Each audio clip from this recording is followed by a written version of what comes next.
ஒரு தாய் மக்கள் நாம் என்போம், ஒன்றே எங்கள் குலமென்போம், தலைவன் ஒருவன் தான் என்போம், சமரசம் எங்கள் வாழ்வென்போம், சமரசம் எங்கள் வாழ்வென்போம். ஒரு தாய் மக்கள் நாம் என்போம், வாழ்க வாழ்க வாழ்க. அற்புதமானவர்களே, எல்லோரையும் வணங்குகிறேன். இந்த உலகத்தில் இருக்கிற எல்லாருமே ஒரு தாய் மக்கள் தான். அது ரொம்ப ஆன்மீக வழியாக போகும்போது தான் அது உங்களுக்கு புரியும். அது இல்லை இப்போ டாபிக். இன்றைக்கி ஒரு முக்கியமான உள்ளத்தில் எனக்கு ரொம்ப நாளாக தோணிகிட்டே இருந்தது. இன்றைக்கி கடந்த 12 வருடங்களாக நம்முடைய இந்தியா பல்வேறு சோதனைகளுக்கு நடுவிலே ஒரு மிளிர்ந்து ஒளிர்ந்து இருக்குது. எவ்வளவோ பிரச்சனைகள், அதையெல்லாம் மீறி மீறி மீறி நம்ம நல்லபடியாக வந்துட்டுருக்குறோம். இது குறித்து பேசணும்னு நான் நினச்சிட்டு இருந்தேன். நிறைய நான் யோசனை பண்ணிகிட்டு இருக்கும்போது சமீபத்தில் ஒரு நாளிதழில் ஒரு அற்புதமான தலையங்கம், அதை படித்த உடனே ரொம்ப சந்தோஷமாக இருந்தது. பரவாயில்ல, நாம் நினைக்கிற ஒரு நினைவை ஒட்டிய மாதிரியே ஒரு தலையங்கம் வந்ததே, அப்போது இதை பற்றி நம்ம பேசணுன்ற ஒரு எண்ணம் எனக்கு வந்தது. அந்த நாளிதழில் தினமணி, அந்த நாளிதழில் சோதனைகளுக்கு நடுவில் சாதனைன்னு சொல்லி ஒரு தலையங்கம். பார்த்திங்கன்னா கடந்த 12 வருடங்களாக தாமோதரதாஸ் நரேந்திர மோடி அவர்களுடைய ஆட்சியினுடைய மாட்சிமையை பற்றி அதில் குறிப்பிட்டிருந்தது. அதை நான் படித்த உடனே ரொம்ப யோசனை பண்ணேன். நம்ம தமிழ்நாடு என்றைக்குமே நன்றி உணர்ச்சிக்கு ரொம்ப பேர் போனது. உலகத்தில் நன்றி உணர்ச்சிக்கு எடுத்துக்காட்டாக பண்ணணும்னா நாம் தமிழில் செய் நன்றி அறிதல்னு வச்சுருப்பார். நன்றியில் செல்வம், நன்றி இல்லாத செல்வம்னு ஒரு இடத்துல அது ஒரு தலைப்பில் அவர் பொருளை பற்றி பேசியிருப்பார். ஆனால் அந்த செய் நன்றி அறிதலில் கொன்றன்ன இன்னா செய்யணும், அவர் செய்த ஒன்று நன்று உள்ள கெடும் அப்படின்னு ஒரு அற்புதமான குறள். நான் அடிக்கடி சொல்லியிருக்கேன் அதை. அதாவது கொன்றன்ன ஒரு கொன்ற அளவுக்கு ஒருத்தன் வந்துட்டா கூட அவன் செஞ்ச நன்று ஒன்றுன்னு வைக்கல வள்ளுவர் ஐயா. ஒன்று நன்று உள்ள கெடும்ன்றார். அவன் செஞ்ச ஒரு நல்லதை எண்ணிப்பார், அதை உள்ளன்னா நினச்சி பார்க்குறது, உள்ள கெடும்ன்றார். நினச்சி பார்த்தீங்கன்னா அது கெட்டு போயிடும். எது அவன் மேலே பகைமையே போயிடும். அந்த வகையில் இன்றைக்கி பாருங்கள், இன்றைக்கி நரேந்திர மோடி அவருடைய நான் இந்த கர்மயோகின்னு நான் ஏற்கனவே கூட பதிவு விட்டுருந்தேன். அவர் என்ன மாதிரி அவருடைய காலத்தில் இந்த இந்தியா எந்த அளவுக்கு முன்னேறி இருக்குது, உலக நாடுகள் எப்படி இருக்குது, இதையெல்லாம் பண்ணி நான் பேசியிருக்கிறேன்.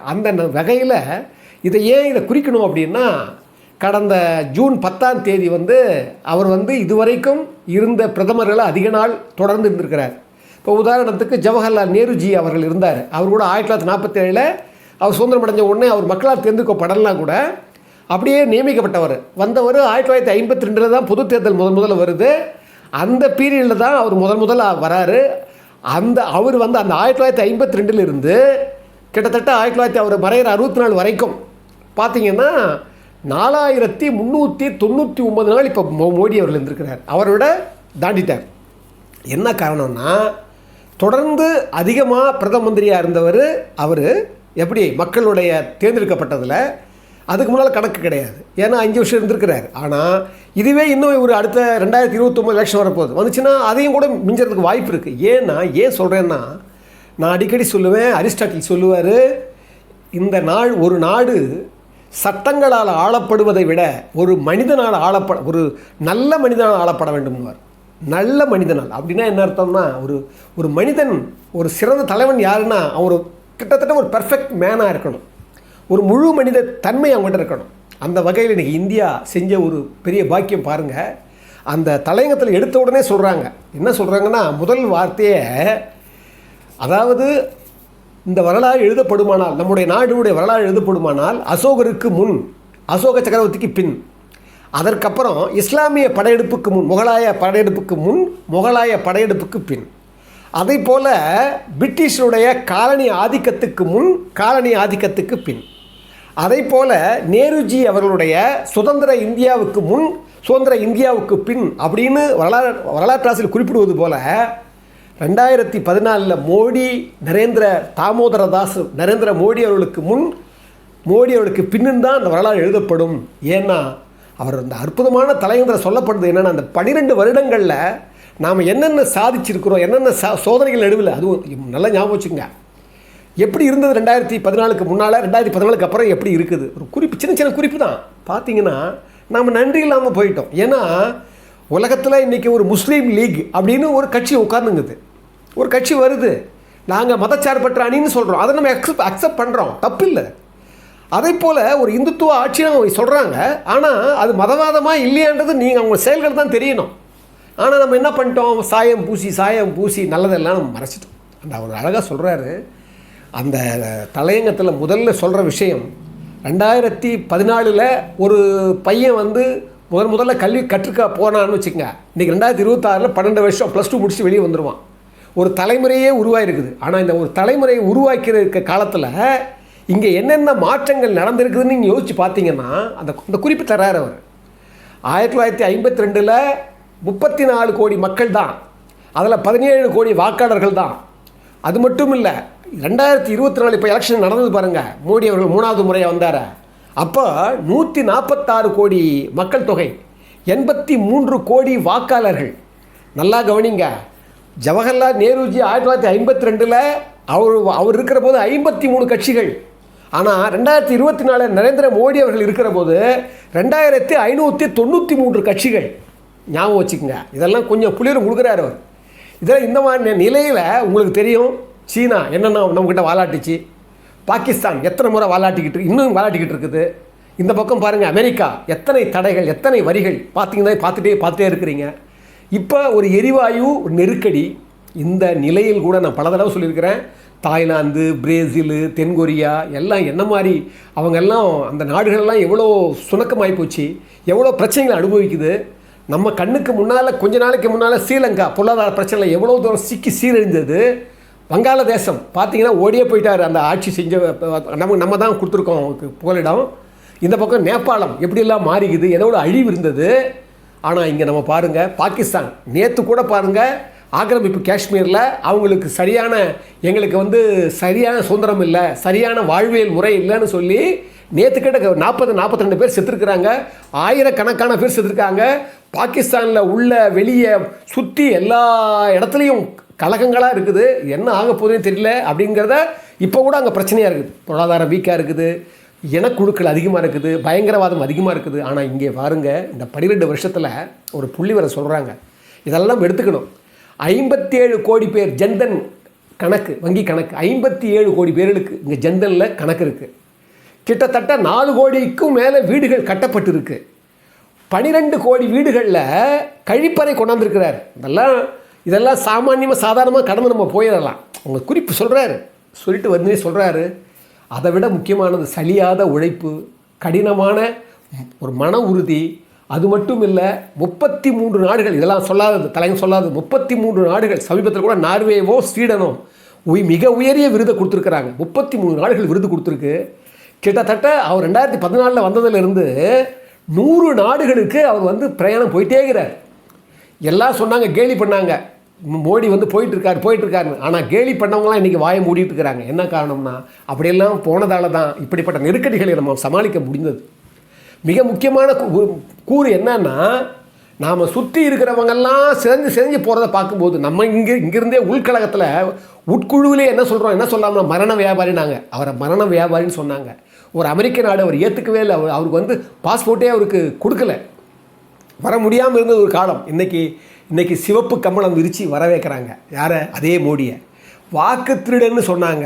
ஏன் இப்போ இருக்கிற ஒரு காங்கிரஸ் ஒரு தலைவர் கார்கே சொல்கிறாரு பயங்கரவாதின்னார் சமீபத்தில். யார்? மோடியை. எவ்வளோ தூற்றினாங்க.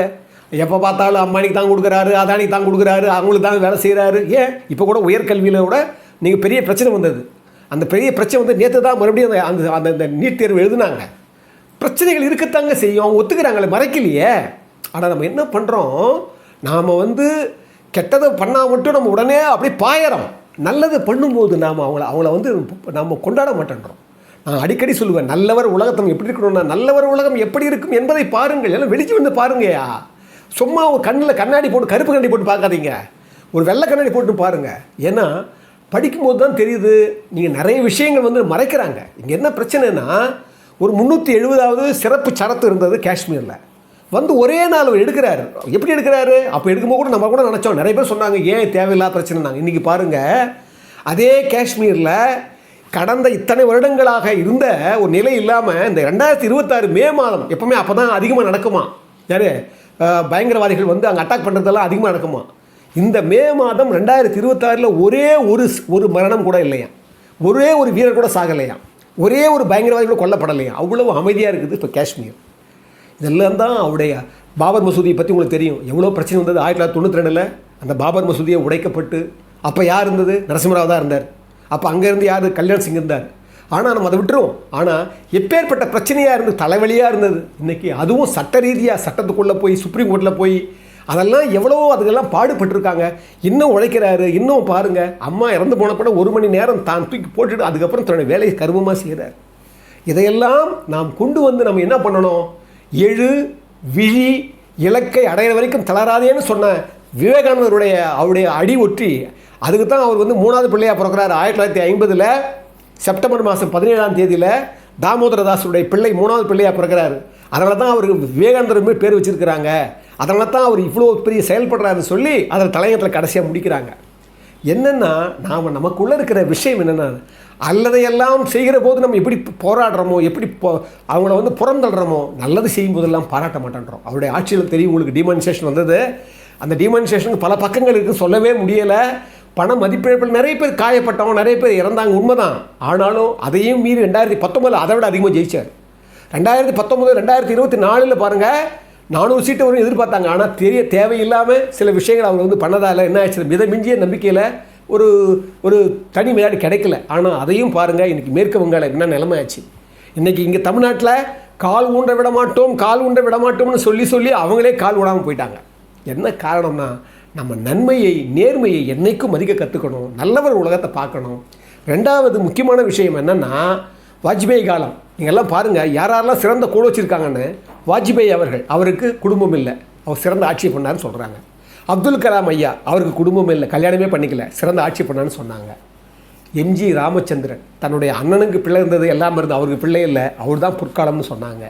அப்படியே பாருங்கள், யார் யாரெல்லாம் நல்லா கவனிங்க, யார் எல்லாம் தனக்கு குடும்பம் இல்லையோ அவங்கெல்லாம் சிறந்த ஆட்சி பண்ணுற வழியில் திரு நரேந்திர மோடி அவர்களும் தனக்கு குடும்பமே இந்த உலகம் தான், அதுவும் பர்டிகுலராக இந்தியா தான் சொல்லி அவர் எத்தனை தமிழுக்காக எவ்வளோ பேசி, அதெல்லாம் பேச நீண்டு போகும் இந்த பதிவு.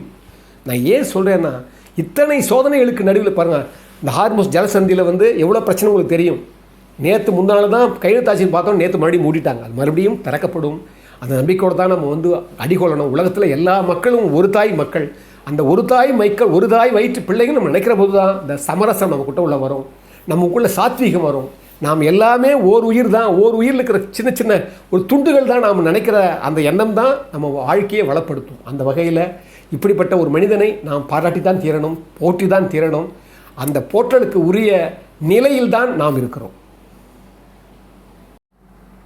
அற்புதமானவர்களே, இந்த தமிழ்த்தி சேனலுடைய அற்புதமான பங்கு வகிக்கிற உங்கள் எல்லோரையும், அது மட்டும் இல்லை, நீங்கள் வந்து அடிக்கடி செய்கிற இந்த தமிழ்ச்சி சேனலுக்கு செய்கிற அந்த பொருள் உதவியையும் நாங்கள் மெத்த பணிவோடு ஏற்றுக்கொண்டு, இதை பார்க்குறவங்க இது வந்து ஒரு பேயிங் சேனல் மாதிரி, இதனால் வருமானம் கொடுக்கறதுக்காக இந்த சேனல் ஏற்படுத்தப்பட்டதல்ல.